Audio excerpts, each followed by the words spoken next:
You've been quite critical about higher education, mainstream higher education, and have even encouraged students to get out of a class and innovate beyond the campus. We've had a series of bubbles in this country, and so I think in a world where there has not been a lot of growth, but in which people have this cornucopian theory that growth automatically happens, what's happened instead has been a lot of misinvestment in stories of growth, a belief in progress in a world which was not progressing. That combination helped create these bubbles. I think we have a very serious bubble in education where people are told that human capital is the best thing one can invest in. And of course, we are immediately forbidden to ask what the returns on these investments are, how to measure it. That sounds like an incredibly crass sort of a thing to do. And I think very much like the housing bubble, it probably has many similar parallels. How these bubbles normally end is there's less that goes into a sector and people start thinking for themselves. The education bubble is driven by something that's overvalued and intensely socially believed as the be-all and end-all, as the magic solution to all of our problems. And it probably will end when people start thinking for themselves. My somewhat abstract advice is that you should think for yourself. When I look back on my own trajectory, the mistake that it's hard to know whether I would do it differently. I might still go to college and law school.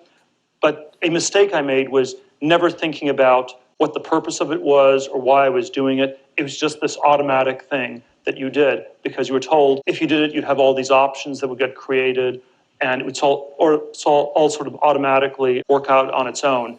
And in retrospect, I would have tried to think harder about why I was doing it and where I saw it going. Because this would be a familiar story if you had dropped out of Stanford and become a billionaire, but you kind of played it much straighter than Steve Jobs educationally. Was there a moment when you sort of accumulated 2 or however many degrees when you thought, this is all completely pointless? Did you have a moment of doubt about the education that you had excelled at?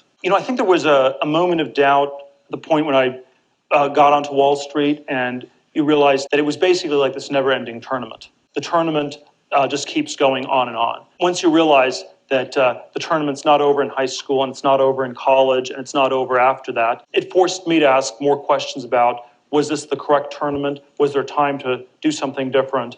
So one of the big questions about education is what sort of a good is it? Is it an investment decision, a consumption decision? I think most people think of it as an insurance product, where it's you're buying insurance to protect yourself from falling through the cracks in our society. I think even that's problematic because we should be asking why there's so many big cracks rather than how do I protect myself from it. But the reality is that it's mostly just a tournament. And you have to win the tournament. You have to be realistic about winning the tournament.